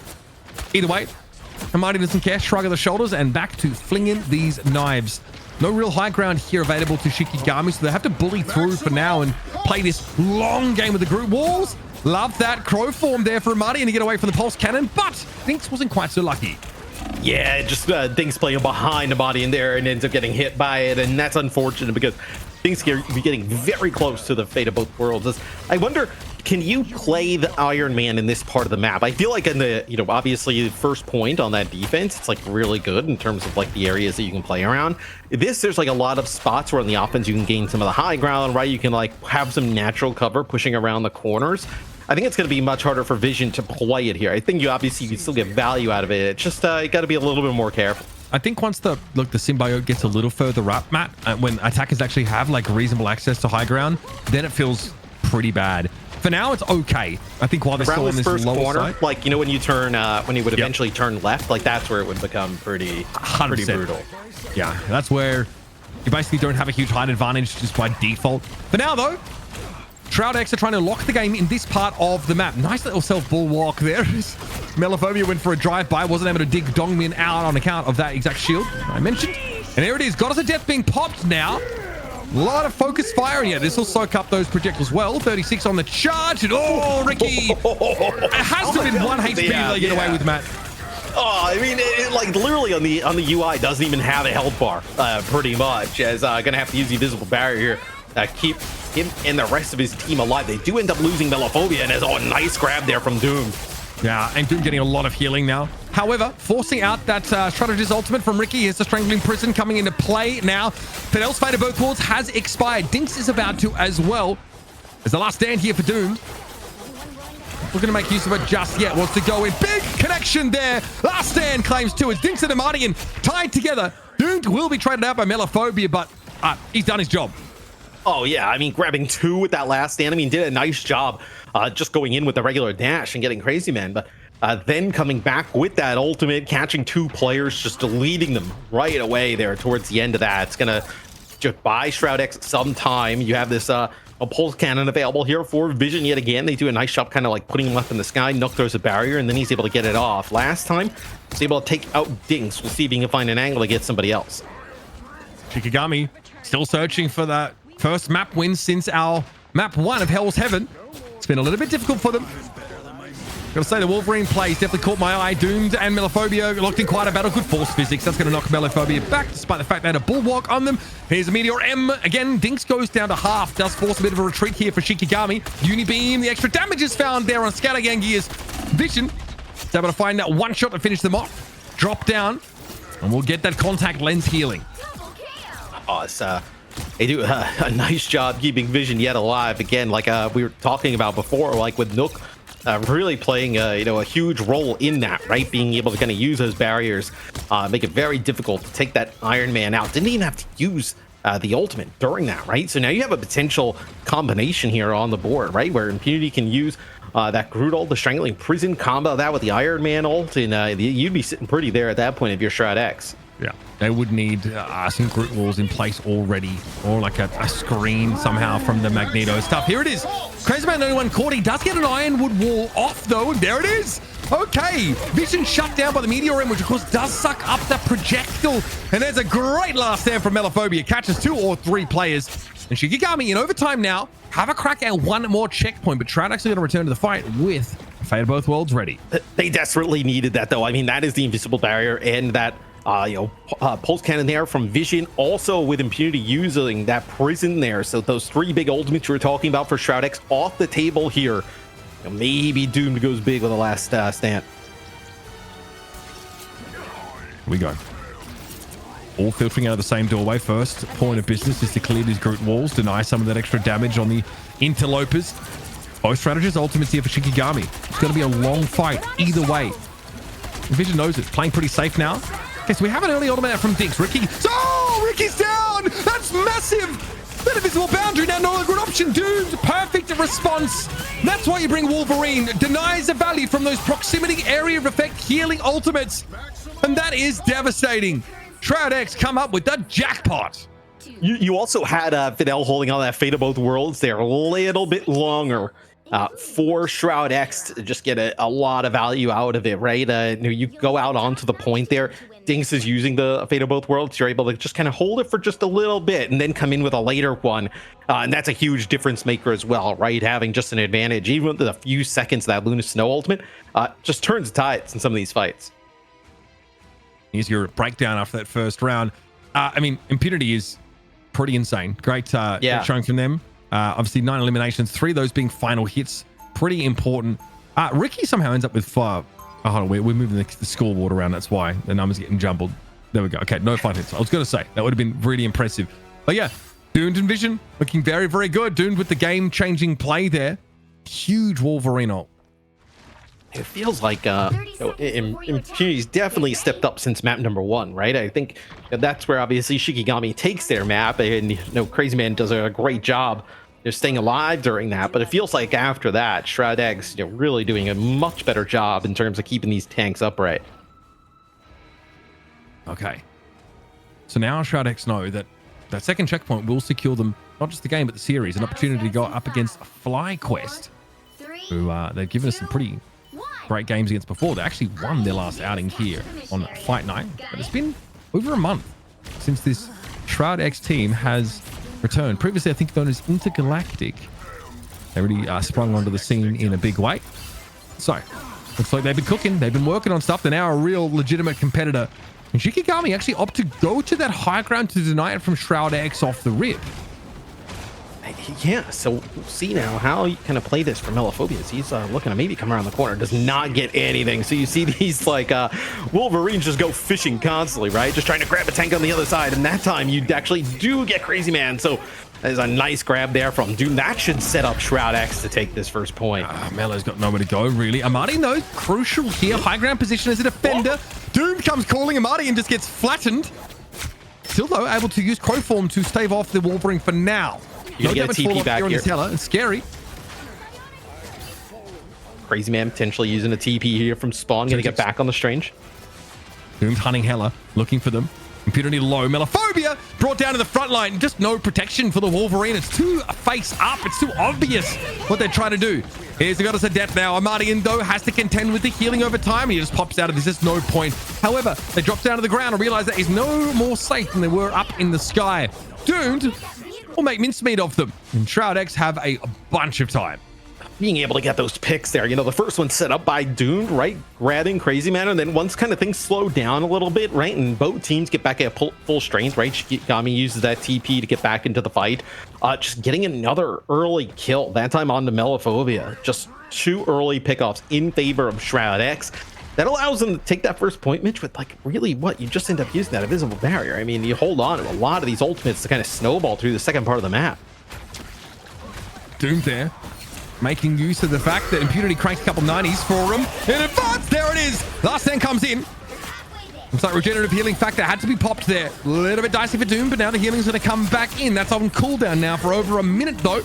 Doom still wants to fight. Oh, it's easy. It's too easy. Huge. Strangling, prisoned, and Doom just gets to have at them. Shikigami in complete disarray. One last chance with a Meteor M and a Fate of Both Worlds to get back into the game. And already, Impunity, once again, cranking them, getting those walls ready. Yeah, those walls are filthy, right? I know once the Groots are just putting down some damage. The damage coming in from the walls from above is Crazy Man going over the Captain America, just trying to get back here, potentially get a touch, and not going to do it here. Not able to make it back towards that payload. Shroud-X ain't gonna look easy on this final map. Yeah, nicely done. And this is kind of why I wasn't mean-spirited at the start of this game, but I did say that Shikigami's Fight Night win had a bit of an asterisk on it because, I think it was a slightly softer week. I think they're a really quality team, but this Shroud-X roster come up, around the same time and have definitely been, cooking, behind the scenes, come up, and ultimately they just are a dominant team in this matchup. Very comfortable win for Shroud-X. They will advance to take on FlyQuest in a bit of a revenge match for the latter with $1,000 on the line. Fidel and Nuxter having a fantastic performance on the back line. I love to see Doomed flexing out the Wolverine, and when you put a Groot in the game, Impunity is going to make you pay. Well done to Shroud-X once again. They move on to another championship match in North America, this time to play FlyQuest for the title. Mr. X, first sample of Shroud-X versus Shikigami. What do you take away from it? Well, look, I think Shroud-X got off to a little bit of a slow start, but I was really impressed with their ability to put together some really interesting comps, knowing exactly kind of what to go to, and Shikigami threw different things out after them. And then I thought Impunity really played much better the last 3 maps. Obviously, those are the ones that Shroud-X wins, so you're going to look better in it, but I think just overall, much stronger gameplay. Yeah. Primo. Also, Hulk outfit, super primo. I'm about to go scoop that and make him my new main. Shroud-X walking away with the dub tonight, and we got to crown one of their MVPs before we get into the grand finals. The highlights first. Shall we take a look at everybody? Because Vision once again had some fun on the Iron Man. We got for the walls, bro. Yeah, I thought it was maybe a Groot wall there, but looks like just clipped a little bit of the wall from up above. Yeah, I thought they had a little bit of a difficult time dealing with that Iron Man. Like they were never. We were talking about maybe this is not a great part of the map for you. Got to get around that corner, but never really seemed to bother Shroud-X much at all. I like this. Obviously, Doomed has a really great showing on the Wolverine. Finally get to see them sort of come in on this map, and you can see why it's so powerful, right? Kind of the same idea that makes Iron Man so strong is that the defenders are just really favored in terms of having that much easier access to high ground, so Doom can sort of start their fights from up there, go in, assassinate someone. I think like being able to, I think they picked up an Invisible Woman, I think, when she was holding onto the ultimate. Here in this fight, Ricky would have had the second strategy assault in that fight to really sort of drag it out, and there was a Fate of Both Worlds in play at the time from Dinks.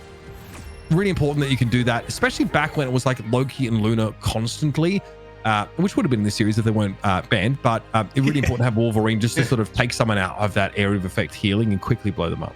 I have to say, I am enjoying the additional bans. It's making things a little bit more fun as these games go on, and I like to see the parity between EU and North America. Everyone's got their own style.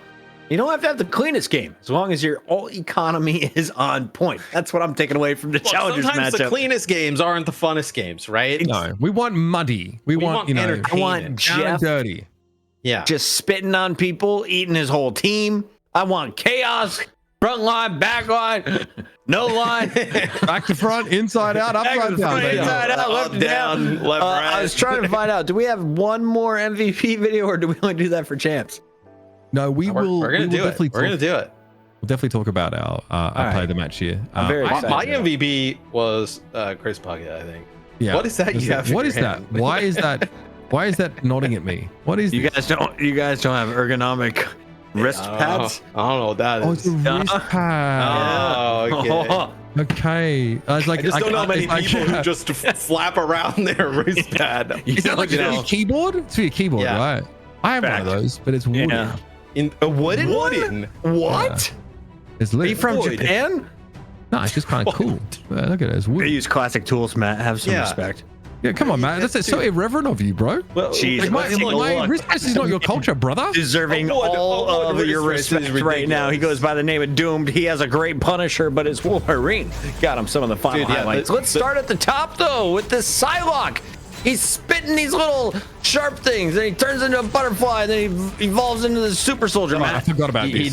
He did. Yep. Where I think, map 1, not maybe the best performance, but as the series went on, right, they were pocketing him on the Star-Lord, and he was coming up huge here. And then also that Punisher play was filthy. It really kind of gave them a lot of momentum through the rest of the series.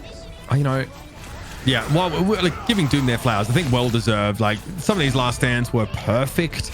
I would have given it to Impunity otherwise, though. I thought they had a fantastic game, number of deserving candidates. Yeah, on that Shroud-X side, but in general, I'm impressed with Shroud-X. Last week, we felt like FlyQuest had the right take on the meta before anybody else. I wonder what has changed. Also, if Light is playing, or they're going to have like Adios and Energy in at Duelist. So curious to know what is going on with that FlyQuest team, because they, as we sort of talked about, like Shroud-X, they spent a bit of time in the shadows a little bit, just like after MRC, just sort of regrouping. So now we get to see what these teams have been cooking up. It's a great time to return to the show and to see your favorites battle it out, because they've been working on some pretty impressive strategies. Yeah, big shout out to everyone tuning in across TikTok, Twitch, YouTube, and Twitter. Let's take a look here at some of the best moments and where we're going next, because we have 3 matches in the books.